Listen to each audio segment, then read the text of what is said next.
Seeds in an Apple. I'm glad you're here, and I hope today's episode will be of benefit to you. We're going to talk about resilience.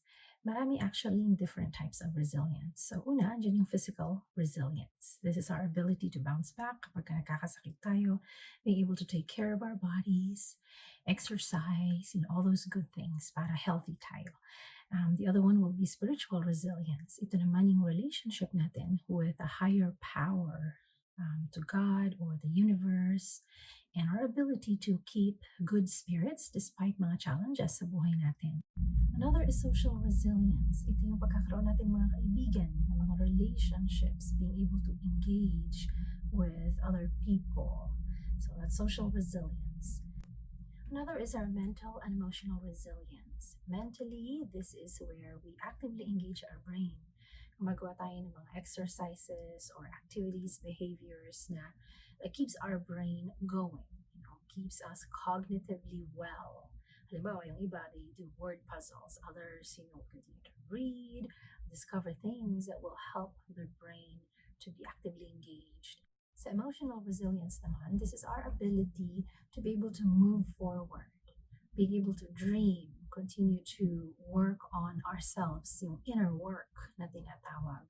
Nang sa ganun, mas maging resilient tayo kapag may mga nangyayari emotionally na medyo mahirap para sa atin. Chris Johnston, a resilience expert or resilience trainer, he talked about the different kinds of bouncing. So there are 4 different types of bouncing. Usually, pagka naririnig natin ang salitang resilience, ang tatatak sa isip natin ay bouncing back. Pero isa lang yan doon sa 4. So bouncing back, that's our ability to get back on our feet. And he calls this recovery resilience. Halimbawa, sa atin ng mga Pilipino, kadalasan kapag bumabagyo, hindi nga ba, after a typhoon, anong gagawin natin? Clean up, get everything back in order, the next day, back to business. So, mabilis tayo na mag-bounce back. Kaya nga, halos ang salitang resilience is synonym with Filipinos. Kasi dun masyadong kilala ang mga Pilipino. We're good at bouncing back and getting back on our feet. The next one is bouncing with. Kung nakikita na kayo ng buoy sa dagat, ito yung usually ang kulay parang orange, I think like an orange ball or something. It just kind of floats in the water. And that's what it does, right? It just floats in the water. So when we bounce with, we're just keeping ourselves steady.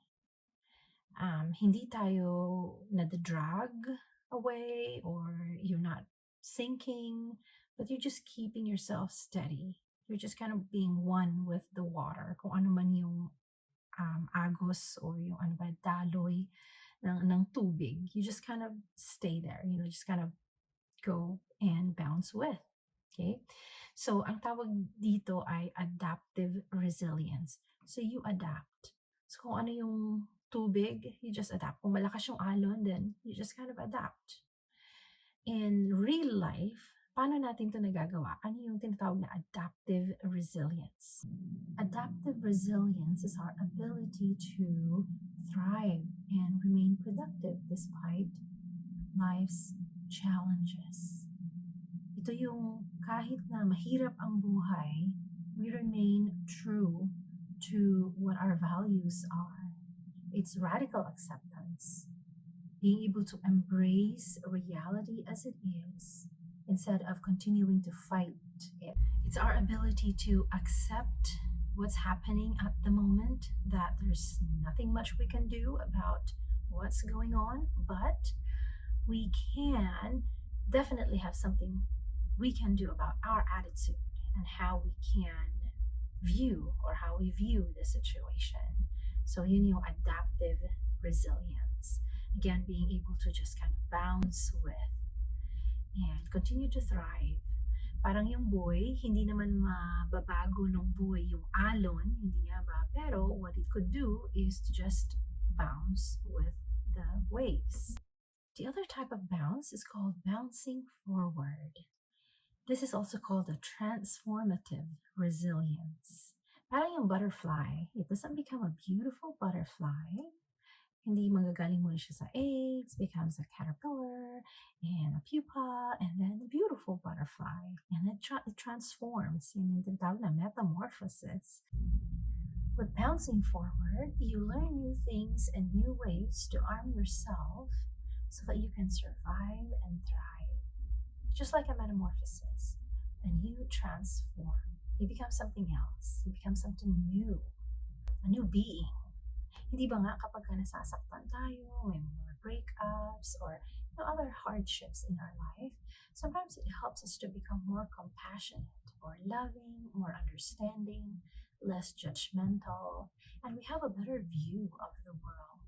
So this is that transformative resilience, because you are being transformed into something more beautiful, moving forward. The last one is called bouncing outward. Ito na yung parang ripple effect. Dahil sa mga nangyari sa buhay mo, and you're able to bounce back, you're able to bounce with, you're able to bounce forward. Now it's your turn, it's your time naman to spread resilience. So this is called spreading resilience, bouncing outward. Yun nga yung ripple effect, diba? Sa tubig, when it's a drop, and then there's that ripple effect that happens. So because of all those good things that have happened to you by being resilient, you now also can spread that resilience to other people in your own circle. With your acquired abilities in being resilient, you can now also help other people become more resilient. Help them to recover or bounce back, help them to adapt or bounce with, and help them to transform or bounce forward. I hope that this was helpful, and keep being resilient. Thank you for being here, and if you haven't subscribed, I hope you will, and spread these information as well for anyone who might benefit from it. Thank you, and have a good day.